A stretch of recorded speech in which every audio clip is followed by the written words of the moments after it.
Rasulullah itu saking seringnya kelakar itu sampai orang tanya itu urusan pribadi sekali. Ya Rasulullah, tadi saya hubungan suami istri, hubungan intim, lalu tidak keluar mani, tidak inzal, saya harus gimana? Harus wajib mandi enggak? Itu ditanyakan, karena Nabi kalau sekali rileks, sekali kelakar itu, sekali guyon, itu sahabat halal pribadi saja ditanyakan. Andai kan Nabi terlalu wibawa, maka hal-hal harian yang terkait suami istri tidak terkuat. Sampai ada seorang perempuan ngaji itu tanya, ya Rasulullah, kalau perempuan bermimpi keluar mani gimana? Itu perempuan pinggirnya itu menghujat, kamu itu bikin kita malu di depan Rasulullah. Masa gitu ditanyakan? Nabi rileks jawab, innallaha la yastahi minal haq. Allah itu tidak malu membicarakan sesuatu yang hak. Jadi itu kenapa kiai-kiai itu jaga energi guyon, karena kalau sampean memang bisanya guyon, mau tidak mau harus guyon. Itu karena tadi untuk menjaga energi tadi. Makanya ada cerita di hadis, yadhakur robbu ila salasati nafarin. Allah itu tertawa melihat 3 kelompok. Ada orang Bedui tanya dari belakang. Ini hadis di Sunan Ibnu Majah, termasuk kitab 6 yang Mu'tamadah, Al-Kutubus Sittah Al-Mu'tamadah, diantaranya adalah kitabnya siapa? Ibnu Majah, yaitu Bukhari, Muslim, siapa lagi? Abu Dawud, Tirmidzi, Nasai, Ibnu Majah. Itu sudah sesuai kelasmennya. Al-Muqaddam tentu Bukhari, setelah itu apa? Muslim, Abu Dawud, Tirmidzi, Nasai, Ibnu Majah. Terus ada yang menambahkan musnadnya Ahmad bin Hanbal. Itu di situ orang Bedui langsung bilang gini, awayat hakur rabbu ya Rasulullah, masa Tuhan itu tertawa? Iya, kadang ya tertawa, ya tentu dengan makna yang layak bagi Allah Subhanahu wa taala. Enggak usah bayangkan tawanya kayak kamu. Terus kata si Arabi tadi, idzan lana dimamin rabbin yadhaku khairan. Kalau gitu kita tidak akan kehilangan kebaikan dari Tuhan yang mau senyum. Makanya kalau Tuhan mau senyum pasti baik. Makanya si Arabi tadi terus bilang gini, ya Rasulullah, saya tuh gak suka kalau nanti dihisab bapak saya. Kenapa? Bapak saya kadang masih ngomel-ngomel. Inginnya dihisab Allah langsung. Kenapa? Karena Allah lebih arhamur rahim. Jadi dulu itu Nabi itu mensuasanakan ngaji itu rileks. Sehingga kadang Nabi itu ya didebat dengan sesuatu yang Nabi sendiri kaget. Misalnya Nabi pas khutbah itu masyhur, khutbah nerangkan kiamat. Ya pas khutbah Jumat nerangkan kiamat. Ada orang Bedui yang gini, ya Rasulullah jenengan ngomong kiamat terus tapi nggak jelas tanggalnya. Itu lalu mata sa'ah, kiamat itu kapan? Kamu bicarakan terus tapi gak jelas tanggalnya. Mata sa'ah, kiamat itu kapan? Bagi Arabi tadi ini orang aneh, ngomong kiamat kok gak jelas tanggalnya. Paling gak 2012 kan itu. Saya dulu itu sampai ditanya sama Gus-Gus itu di SMS Kiai, Gus nego kiamat teng pundi pas kiamat 2012. Tak jawab, ya nunggu di sini ngopi sama saya, kata saya gitu. Ya karena saking nggak yakinnya masa kiamat ada tanggalnya. Mata sa'ah. Terus Nabi itu terus saja khutbah. Sahabat yang di belakang itu beranalisis. Oh Nabi tidak dengar, lam yasma. Ada yang analisis, enggak dengar tapi nggak berkenan karena pas khutbah kok ditanya. Berarti 2 analisis. Lam yasma, Nabi nggak ngerespon karena enggak dengar. Yang kedua menganalisis kariha maqol, Nabi memang nggak berkenan ketika khutbah kok dicela pertanyaan. Tapi akhirnya diulang lagi, Arabi tadi pede sampai diulang 3 kali. Akhirnya Nabi jawab, wah ini kalau nggak dijawab ngomong terus ini orang gitu, ngomong Bedui gitu. Akhirnya Nabi tanya, kamu siapa yang tanya kiamat kapan? Saya Rasulullah, kiamat kapan? Kau bicarakan terus tapi nggak jelas tanggalnya. Nabi balik tanya, ma'atattalah, lalu persiapan kamu apa kalau terjadi kiamat? Gantian Nabi tanya. Jawabnya Arabi tadi, fa wa ma'atattalah kabira sholatin wala siyamin walakinni uhibbuka. Ya kalau saya ya nggak ada persiapan Nabi, sholat saya standar, puasa standar, nggak lebih. Tapi saya mencintai kamu ya Rasulullah.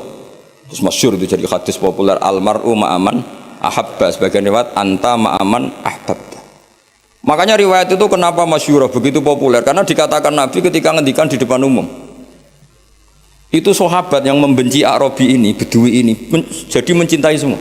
Kemarin mangkel karena nggak sopan, tapi barokahnya Arabi tadi Nabi ngendikan almar'u ma'aman ahabba. Sebagai riwayat yuhsyarul mar'u ma'aman ahabba. Ada redaksi lain anta ma'aman ahbabta, bahwa kamu nanti di akhirat berserta orang yang kamu cintai. Makanya sahabat senang, kita tidak akan punya amal kayak Rasulullah, kita tidak akan sesoleh Rasulullah, tapi kita mencintai Rasulullah. Dan barokahnya mencintai itu kita berharap nanti bersama Rasul. Kan nggak mungkin rombongan Rasulullah malaikat-malaikat berani macam-macam, kan kalah kelas. Misalnya kamu masuk ruangan mana-mana bersama rektor, masa diaudit ada keperluan apa, kan nggak berani tanya. Rasulullah itu afdhalul khalqi. Jika kalau kemana-mana dipimpin Rasulullah pasti malaikat nggak ngecek. Masa rombongan Rasulullah ditanya, Nabi ini berapa masuk surga enggak, yang bener aja kan enggak. Kan nggak berani, kan sungkan ketuanya apa? Sungkan ketuanya. Padahal nanti itu yaumanat ukullau nasim bi imamihim, semua orang dipanggil itu berdasar ketuanya. Yang repot punya ketua nggak jelas. Ketuanya aja nggak jelas surganya, apalagi anak. Tapi kalau kita ikut ketuanya Nabi kan. Makanya dalam kitab-kitab wali ini ada kitabnya. Sampean boleh percaya boleh tidak, tapi jelas ada kitabnya. Ali radhiyallahu anhu itu pernah minta sama Allah, ya Allah beri saya hak mukasyafah, hak bisa melihat alam gaib. Karena saya ini mangkel. Mangkel itu artinya mangkel Jawa itu kan tidak harus benci ya. Orang sekeren Umar itu kan terkenal zaman di dunia itu temperamental, gampang marah. Setiap orang pernah dibentak. Kenangannya orang sama Umar pernah dibentak. Terus dia mangkel sama Sidina Ali, mangkel cara Jawa, jajal wani nyetak malaikat Torah gitu. Makanya itu aja itu. Hanya dia minta, ya Allah saya ingin kasyaf itu ngalami satu mukasyafah, melihat Umar ketika ngadepi Mungkar Nakir. Mungkar Nakir datang dengan penampilan kayak gitu, digambarkan Ali itu ainahu kal kidril ghali, matanya itu kayak apa itu, kidron itu apa itu, mana itu yang dipakai masak itu, kendil itu apa priok yang menganga. Wah senang Sayyidina Ali. Wah malaikat Mungkar Nakir datang dengan penampilan gitu senang karena ingin melihat groginya Umar. Itu cita-cita terbesarnya tuh ngelihat groginya Umar. Kayak kita mangkel sama menteri itu terus kepingin lihat ditangkap KPK kayak apa gitu. Kalau pas mangkel ya. Kalau pas mangkel mesti nunggu jatuhnya kan. Mungkin ya gitu lah. Kalau kamu mangkel saya kan nunggu jatuhnya, tapi itu dolim itu orang kok nunggu jatuhnya.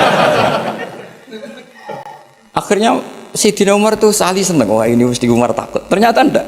Umar berdiri. Dua malaikat tuh dibentak. Hai malaikat, kamu tahu ngadepin siapa? Enak saja kamu gitu. Lemangnya kamu siapa? Saya temannya kekasih bosmu, kekasih Sayyidukum. Saya ini temannya kekasih bosmu, maksudnya Allah. Maksudnya temannya Nabi Muhammad. Muhammad kan kekasihnya Allah. Bu yang sopan ngadepi temannya kekasihnya Allah. Saya malaikat ini komunikasi sama Allah disuruh ya memangnya kamu harus sopan, jangan seperti itu. Artinya Sayyidina Ali terus bilang ternyata Umar itu galak sampai mati. Galak sampai mati. Sama ndak usah protes, apa alam seperti itu mungkin? Ya jawabannya mungkin, kalau Allah menghendaki itu mungkin, karena Allah pernah mensifati dirinya itu alimul ghaibi fala yuzhiru ala ghaibihi ahadan illa manir todo mir rasulin fa innahu yasluku min baini yadayhi wa min khalfihi rasada. Jadi Allah itu zat yang ngerti alam gaib. Alam gaib ini enggak akan dimengertikan Allah kepada siapapun kecuali orang-orang yang dipilih. Makanya Allah itu punya sekian sifat misteri ya. Ada alam gaib yang tahu hanya Allah. Tapi ada sesuatu entah berapa jumlahnya dibocorkan kepada kekasihnya. Sehingga di Masjid Konstantinopel, di Masjid apa Arya Sofia ya, yang jadi Konstantinopel apa? Yang di Turki itu Konstantinopel. Ya. Itu ada hadis lataf tahunal Konstantiniyah. Hadis itu diriwayatkan Imam Bukhari tahun 200 Hijriah. Menjadi kenyataan itu 1000 tahun setelah hadis itu dikeluarkan. Itu kan unik. Jadi Nabi itu kalau ngendikan zaman akhir itu detail. Uridot aliyah umatku dipertontonkan ke saya. Jadi sebelum Nabi meninggal itu semua umatnya perilakunya dipertontonkan ila yaumil kiamat.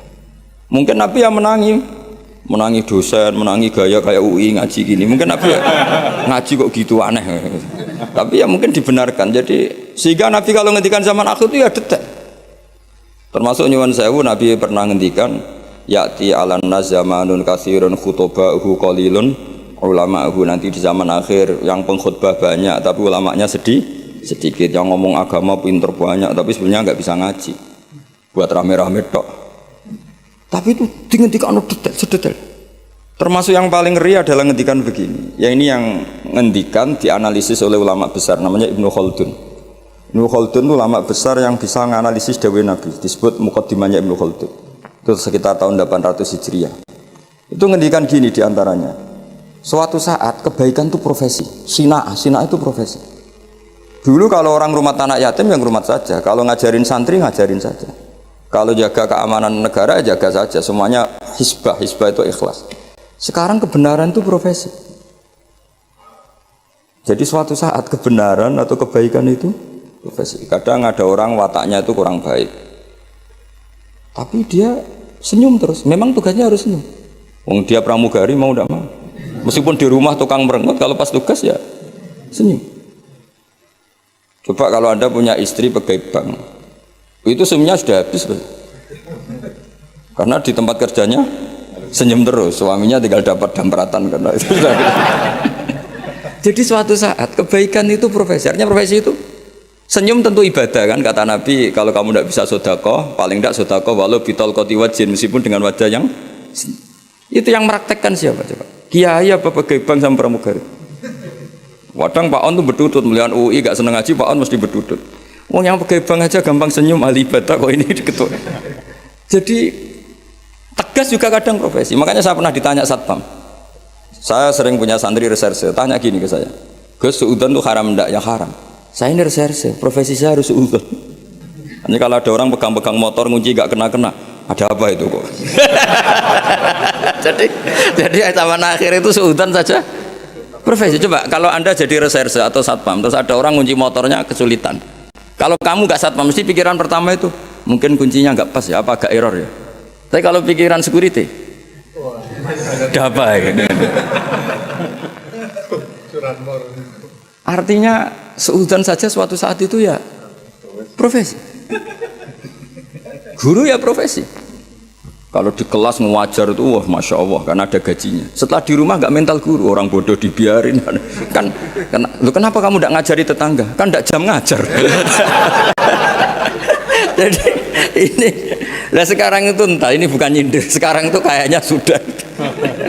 Jadi sekian kebaikan itu profesi. Maka ada guyonan.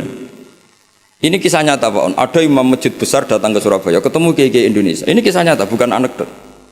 Singkat cerita si imam masjid ini bangga, negara saya itu muadzin saja naik BMW. Memang betul, saya pernah ke negara itu, muadzin saja naik BMW. Itu yang ngimamin sholat itu digaji 1 bulan 30 juta. Hitung saja sholat 1 hari berarti 5 kali ya. Berarti per 30 ganti 1 juta ya. 1 juta berarti 1 juta dibagi 5 berapa? 200. Jadi dia bangga. Kalau di sini nggak ada gajinya. Kadang kok imamnya aja nggak naik, naik BMW apalagi muadzinnya. Oh bangganya Pol dengan negaranya. Terakhir dia tidak bangga digojol gini sama ke Indonesia.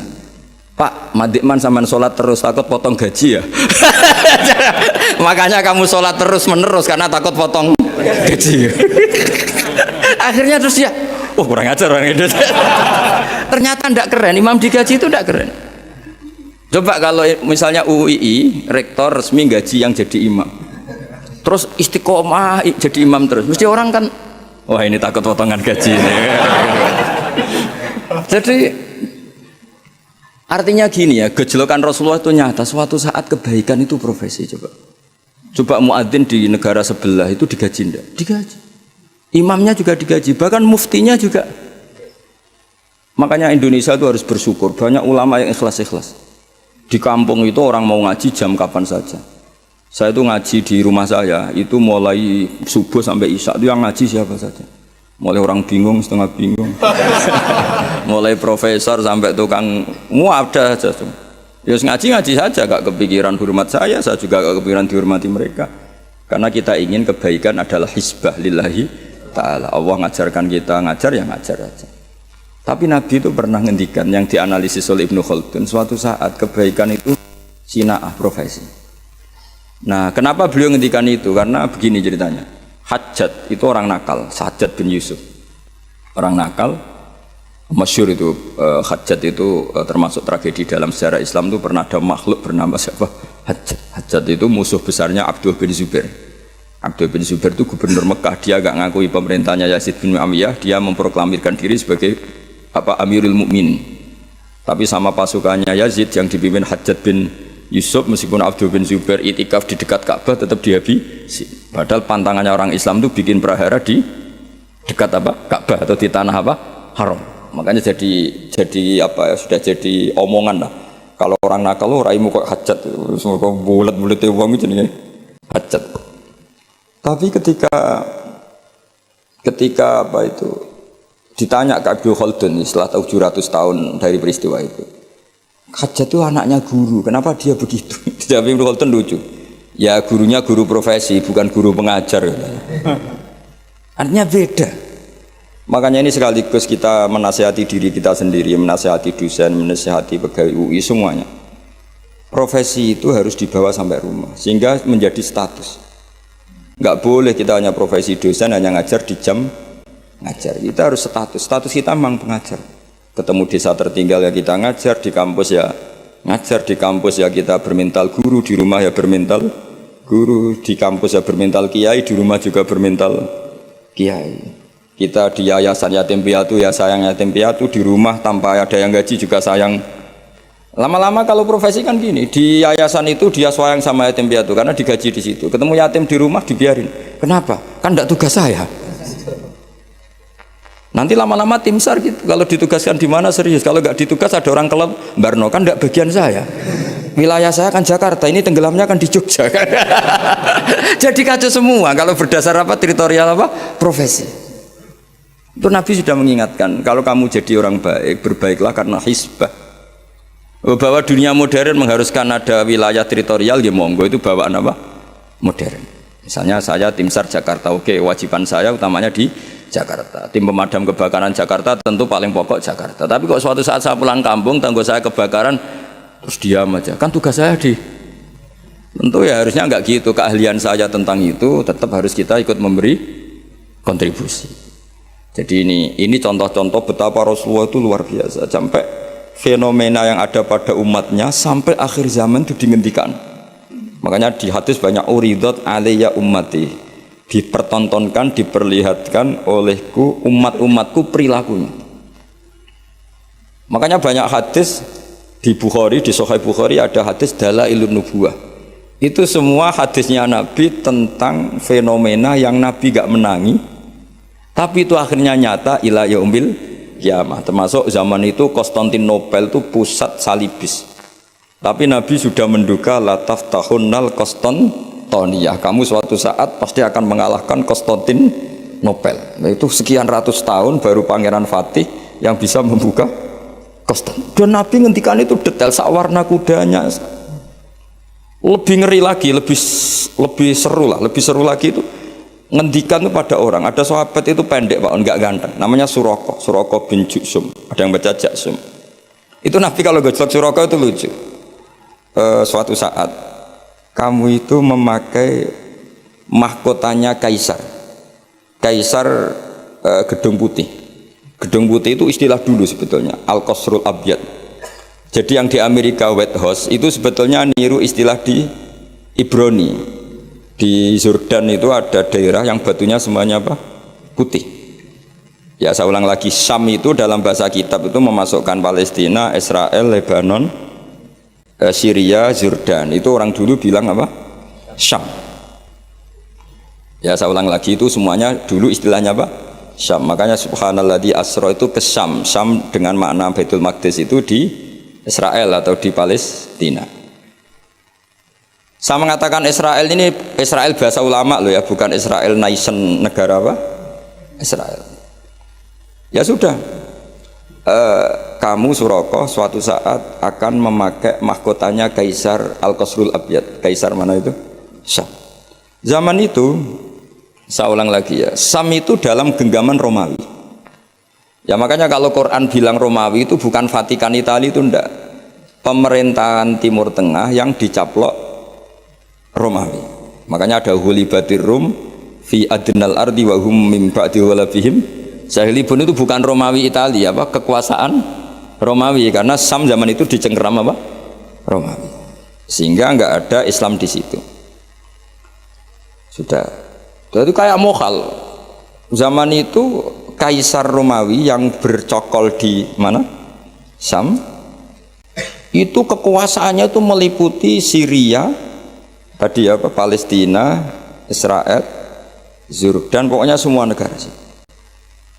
Suraqah itu ya percaya tapi ya Nabi yang ngendikan ya. Dan lucunya ngendikanin Nabi itu saat paceklik kelaparan, yaitu nggak makan 3 hari karena diembargo di perang Khandaq.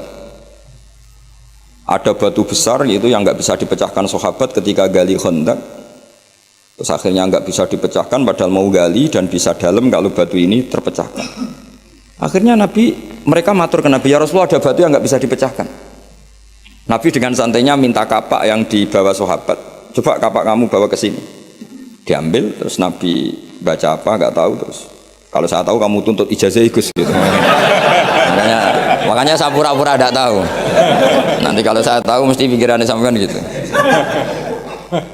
Akhirnya di kapak Nabi itu ada sinar yang sampai tembus Al-Qasrul Abyad. Kata Nabi, dan itu uniknya semua sahabat melihat. Kamu tadi melihat apa? Kira-kira melihat Jordan, kira-kira gitu. Gampangannya gitu. Suatu saat nanti kamu akan menguasai Jordan. Terus kamu Suraqah yang pakai mahkotanya Raja Jordan, Raja Kaisar. Ya sudah hanya gitu saja. Setelah itu Nabi wafat, Abu Bakar mimpin, tidak ada penaklukan itu. Era Umar mimpin, itu Syam itu dikalahkan oleh pasukan Umar. Dikalahkan oleh pasukan Umar itu rajanya keplayu coro Jawa, mahkotanya itu jatuh. Mahkota dari emas, dari intan, akhirnya dipakai Suraqah. Lah itu dicerita-cerita itu Suraqah itu disuruh coro mbak-mbak itu suruh catwalk, disuruh jalan-jalan, ditertawa-tawain karena nggak pas dengan wajahnya. Tertawa-tawain ini. Wah nggak pas, apa-apa gojlek, dipakai ngalor gitu. Setelah dipakai beberapa kali, kata Umar, copot Suraqah, itu bagian dari ghanimah harus kita bagi rata atau kita jadikan sebagai aset Baitul Mal. Suraqah bantah, bukankah Rasulullah ngendikan kalau ini yang pakai saya, jadi itu jatah saya kan. Coba kayak apa Rasulullah ngendikan detail itu, mahkotanya nanti dipakai Suraqah. Padahal itu berapa puluh tahun dari Nabi ngendikan sampai itu menjadi kenyataan. Kayak apa Rasulullah? Makanya juga nggak tahu apa kalau Rasulullah tahu kita setiap ngajar harus tanda tangan, nggak tahu komentarnya. Ya semoga dimaklumi. Setiap habis khutbah juga itu nggak tahu saya. Tapi semoga tadi saya minta, kalaupun kita punya profesi ngajar, harus juga berstatus pengajar, sehingga di rumah pun kita ngajar, di mana-mana ngajar. Akhirnya Sayyidina Umar tuh saking alimnya ngendikan gini, innama qala Rasulullah lital bisaha walam yakul litamlikaha. Nabi ketika itu ngendikan apa? Hanya lital bisa, kamu yang makai. Walam yakul, dan Nabi tidak ngendikan litamlikaha, supaya kamu memiliki. Maka ini tetap milik Baitul Mal. Soal kamu makai, memang Nabi ngendikan makai, sudah pakai dulu aja. Setelah kamu makai ya sudah, ini milik negara kata. Jadi Nabi yang ngendikannya zaman itu ya kamu makai, bukan kamu memiliki. Makanya Umar ingat betul loh ngendikannya Nabi di depan umum. Innama qala Rasulullah lital bisaha walam yakul litamlikaha. Nabi hanya ngendikan kamu makai, bukan memiliki. Kayak apa Rasulullah? Makanya kalau melihat hadis Dalailun Nubuwah itu kadang kita malu karena sebegitu detail Nabi ngendikan fenomena zaman akhir, termasuk jumlah penduduk.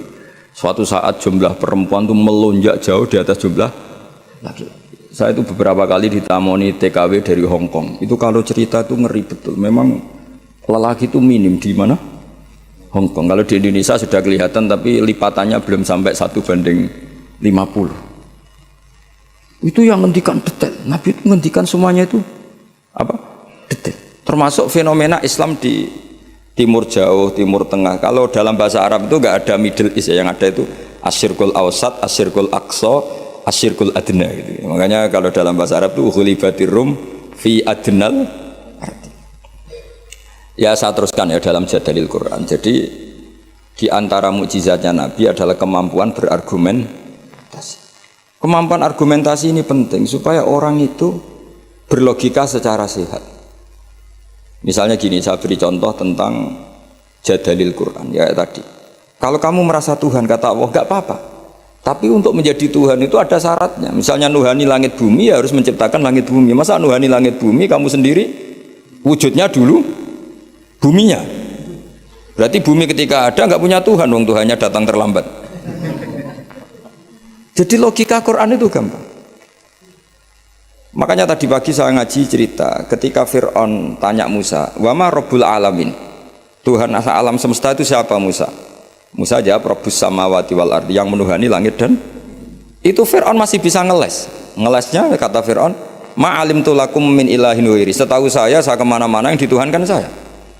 Soal kemungkinan Tuhan Anda di langit, terus Fir'aun manggil Haman, "Ya Haman ibn li sarhal ali abluhul asbab samawati fa'attali'a ila ilahi Musa." Haman, bikinkan saya piramida yang tinggi, saya mau melihat Tuhannya Musa.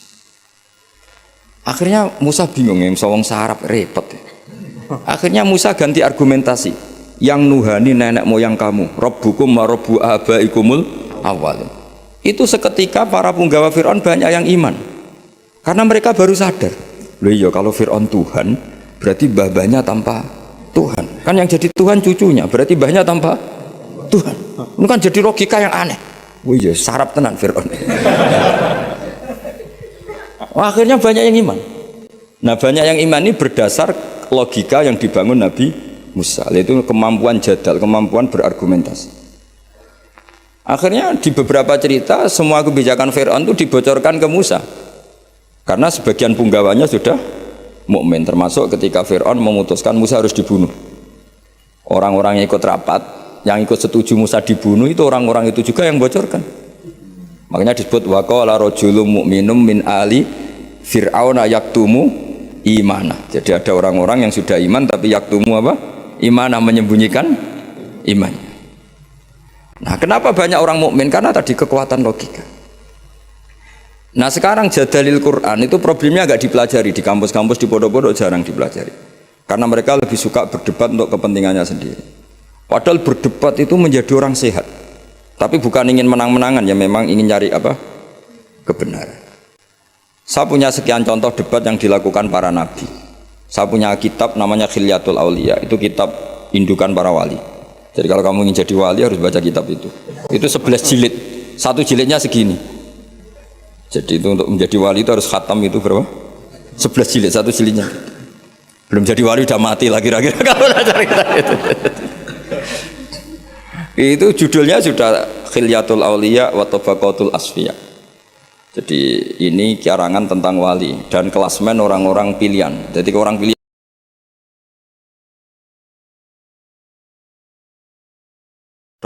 di struktur wali juga ada ketua, ada sekretaris, ada bendahara, macam-macam lah, ada struktur. Di antaranya itu diriwayatkan oleh gurunya Imam Syafi'i, namanya Sufyan bin Uyainah. Itu di antara gurunya Imam Syafi'i kan Imam Malik, Sufyan bin Uyainah, Sufyan As-Sauri, Muslim bin Khalid Az-Zanji, itu beberapa gurunya Imam Syafi'i. Itu ada perdebatan antara dua nabi besar. Nabi Yahya itu kalau hidup itu suka kumpul orang-orang soleh, karena hidup sama orang soleh itu nyaman. Kalau Nabi Isa enggak, beliau itu senang hidup di daerah orang-orang nakal. Dua nabi ini sezaman kemudian saling tanya, kenapa kamu suka hidup sama orang-orang soleh? Jawabannya Nabi Yahya, ya karena bersama orang soleh itu nyaman. Terus kata Nabi Yahya, kenapa kamu suka hidup sama orang-orang nakal di komunitas orang-orang nakal? Jawabannya Nabi Isa itu, ana tabibun udawil mardo. Di mana-mana Nabi itu bengkel atau dokter. Di mana-mana dokter itu ya kumpul orang apa? Sakit. Sehingga semenjak itu orang itu ada ulama yang nekuni di kampus-kampus, ada ulama yang dakwah di daerah-daerah nakal karena udawil mardo. Jadi mulai dulu dia ada perdebatan. Nabi Isa itu orangnya itu kalau ngaji itu ceria sekali. Orangnya itu gampangan coro Jawa. Digojok sama Nabi Yahya, kamu kok sering senyum, sering tertawa, ka'annaka ta'manu min makrillah, seakan-akan kamu itu tidak kena adab saja, kamu itu manusia, tetap potensi kena adab. Sing Nabi Yahya itu penampilannya itu kumuh, terus kusut, kelihatan susah, kelihatan gak nyaman di dunia, saking takutnya sama Allah. Gantian digojok sampai Nabi Isa, kamu itu kok sering masam, sering apa, pokoknya ya cemberut, ka'annaka taknatu min rahmatillah, koyok rahmati Allah terbatas ya. Akhirnya terus jadi satu manhaj. Jadi satu manhaj kalau kita terlalu senyum kayak arogan yang nggak takut azab, tapi kalau terlalu susah seakan-akan nggak ada rahmatnya Allah. Semenjak itu terus ada khauf, ada roja. Jadi sebelum ada metode khauf roja itu jadi perilaku per satu nabi. Nabi satu milih khauf terus, nabi satu milih roja terus. Karena hadil ummah ummatun barokah, karena umat ini umat yang berkah, sehingga umat ini dibagi metode dua-duanya. Ada ulama yang jadi wali karena khauf, ada ulama yang jadi wali karena roja. Ada yang seperti sampean, roja ya gelem, khauf ya gelem. Ini agak kacau, ini kayak gaduh-gaduh ini manhaj roja ya. Artinya apa? Muamalah sama Allah itu tidak bisa kamu duga. Allah itu zat yang pikiran kita itu tidak bisa menembusnya. Saya punya satu kitab yang ada riwayat begini, ada orang ahli neraka dua dipanggil sama Allah ke surga. Itu mesti di luar dugaan sampean. Dipanggil sama Allah di surga. Dipanggil enak di neraka. Wah Gusti gak enak sama sekali. Ini betul, ini ada kitabnya. Wah gak enak sama sekali Gusti. Terus sama Allah, ya sudah Kak, kamu kembali ke neraka. Sudah dipanggil di surga. Orang tuh lari sekencang-kencangnya menuju neraka. Mesti di luar dugaan kamu. Kamu disuruh kembali ke neraka tuh semangatnya Masya Allah, lari menuju neraka, nyemplung lagi. Terus sama Allah dipanggil. Setelah deketin neraka dipanggil, oh sini lagi. Kenapa kamu semangat ke neraka? Gusti, saya ini sudah kuwapok. Dulu kalau kamu perintah itu gak semangat. Disuruh sholat gak semangat, disuruh baik gak semangat. Kali ini jenengan perintah saya semangat. Karena saya sudah kapok, jenengan suruh bantah. Akhirnya Allah sakit, ya swarga. Makanya ini sekaligus ijazah. Jadi nanti kalau kamu disuruh masuk neraka harus apa? Semangat. Karena kita ketika di dunia sudah kalau disuruh apa-apa enggak semangat. Ya ini sekaligus ijazah, nanti kalau kamu neraka langsung apa? Di luar dugaan kan. Justru karena semangat ya aku ini kapok ya. Karena ketika di dunia engkau memerintahkan papa itu saya tidak semangat melakukan, maka kali ini saya akan apa? Semangat. Ternyata sama Allah dipanggil, ya sudah di surga aja. Yang kedua enggak, sudah kamu sekarang kembali ke neraka. Itu tolak. Ngelangkah satu, noleh lagi, tiga, noleh. Pokoknya terus tanya sama Allah, kenapa kamu toleh? Bukannya tak suruh ke neraka? Ya Allah, saya itu gak ngira ketika engkau manggil aku ke surga, gak pernah ngira kalau engkau nyuri lagi ke neraka. Akhirnya sama Allah, sudah di surga aja. Karena barokahnya husnuzon. Jadi ini ijazah dua-duanya. Jadi pilihannya itu kamu lari spring itu yang atau apa? Tolak. Saya tidak tahu ijazah ketiga ini dulu dipraktekkan nanti itu apa? Jadi apa ya? Makanya agama itu riwayat. Makanya ada ulama mengatakan inna hadzal ilma dinun fangzuru amman ta'khuduna dinakum. Agama itu, ilmu itu riwayat. Maka kamu cari riwayat itu. Karena kalau kita berlogika ya tadi, kamu akan berpikir maktul itu di surga apa? Qatil itu di neraka, maktul karena terbunuh, mazlum di surga. Ternyata nubuah, pikiran kenabian tidak seperti itu. Saya beri contoh pikiran kenabian yang pasti menurut sampean nggak lazim, tapi ini benar ada di hadis, ada fil kutubis sittah dalam kitab. Nah, ini terakhir contoh saya tentang riwayat, tentang kecerdasan nubuah. Orang Ansor kita tahu kan jasanya pada Nabi kan banyak sekali, sampai disebut Ansor, penolong Nabi. Jasanya Masya Allah. Tapi ketika Nabi ngalami futuhat, setelah menaklukkan Mekah, setelah Nabi kaya, setelah Nabi mapan, semua fasilitas Nabi itu dikasihkan orang-orang yang barusan masuk Islam, yang notabene tidak berkontribusi sama sekali. Itu ada satu orang dikasih kambing, itu Mabinal Jabalen. Itu ada yang ngitung 4.000 kambing, sampai 2 gunung itu penuh. Gunung Arab kamu tahu kan kayak Uhud kan, antara gunung satu ada gunung yang lain. Tapi gunung Arab ya nggak kayak gunung Merapi ini enggak ya. Makanya dulu kalau perang itu kata Nabi, pemanah di atas gunung, jangan sampai turun. Karena manah dari atas gunung sampai ke bawah itu kena masih mati. Kalau gunung Merapi ya ngeleyang panahnya itu. Karena gunung di Arab itu ya kayak gunung Uhud loh Pak. Kita naik kan paling nggak sampai segini aja nggak sampai. Jadi gunung di Arab jangan bayangkan kayak. Makanya kalau perang yang di atas manah itu musuhnya masih mati atau masih sakit. Kalau dari Merapi manah ke bawah separuh aja enggak. Sehingga kata Nabi yang pemanah tetap di atas gunung. Jadi ya gunungnya seperti itu ya, tidak sampai apa? Tidak sampai tinggi. Terus sahabat-sahabat Ansor itu ada di antara sahabat ya, bukan orang Ansor saja, termasuk orang Muhajirin. Itu kalau gendong cucunya itu Pak On, itu apa jentiknya cucunya itu dilebok-lebokno, digeger di punggung. Dan itu mbahnya sengaja kalau ngajak anak cucunya itu nggak pakai baju. Ketika ada yang tanya, itu bolong karena apa? Kullu dzalika lidifa'an Rasulillah. Jadi ketika perang Uhud, semua panah tentu kan ngarah Nabi ya, karena orang kafir kan ngapain mateni sahabat kalau bisa mateni Nabi. Itu sahabat cara Jawa itu nangkis panahnya Nabi itu sampai seperti itu. Ada ditangkis pakai geger, ada yang pakai tangan. Sehingga sahabat ada yang syallak kayak Abdullah bin Zubair, Zubair bin Awam, ada yang sampai mereka supaya dikenang oleh anak cucunya kalau gendong itu nggak pakai baju supaya anak cucunya punya mental heroik kayak apa mbahnya. Kayak begitu. Tapi ketika Nabi futuhat, itu orang-orang ini nggak dikasih apa-apa sama Nabi. Tapi yang barusan Islam dikasih banyak. Nah, pikiran manusia tentu yang berkontribusi kan dapat jatah, apalagi partai politik kan mesti pikirannya seperti itu. Tapi Nabi unik, malah enggak sama sekali. Singkat cerita, Nabi pas itu bagi ghanimah itu di Jirona. Karena setelah Fathu Mekah, Nabi ngambil mikot itu dari apa? Jirona. Jadi Nabi di Mekah, posisi pas itu di Mekah. Terus orang-orang, wah ini gimana Nabi yang berkontribusi gak dikasih, kok yang baru masuk Islam dikasih banyak. Nabi dengar itu, akhirnya mereka dikumpulkan, orang-orang Ansor dikumpulkan, ya masyarul Ansor, bikin satu kubah yang hanya orang Ansor boleh masuk. Akhirnya Nabi mengumpulkan seperti ini, dikumpulkan, ini sudah orang Ansor semua, ya sudah ya Rasulullah.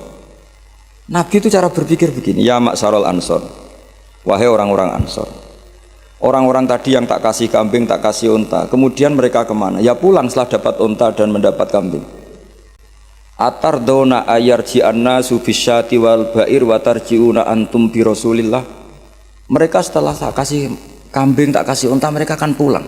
Dapat apa? Dapat kambing ya Rasul sama unta. Kamu dapat saya, nanti saya pulang kamu bawa ke Medina. Milih mana dapat saya sama dapat kambing? Wah ya milih dapat kamu ya Rasulullah. Itu satu.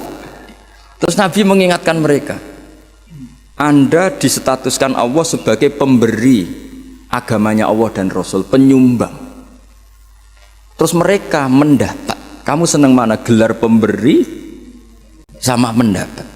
Ya milih pemberi ya Rasul kan keren. Nah, iya makanya kamu tidak usah tak kembalikan.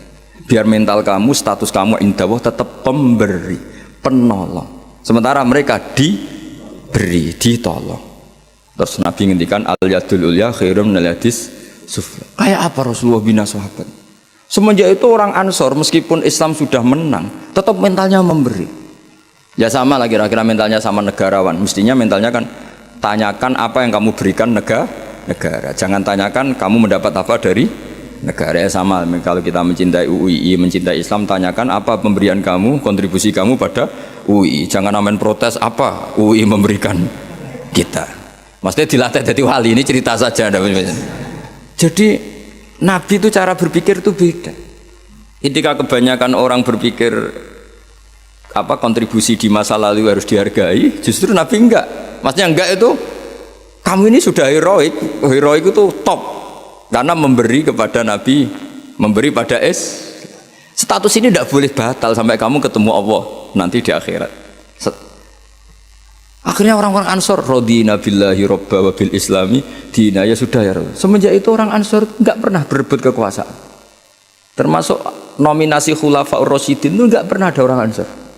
Mereka nggak mau apa yang sudah diberikan Allah dan Rasul kemudian mendapat sesuatu yang dohirnya itu jabatan. Tapi sama Allah dibalas.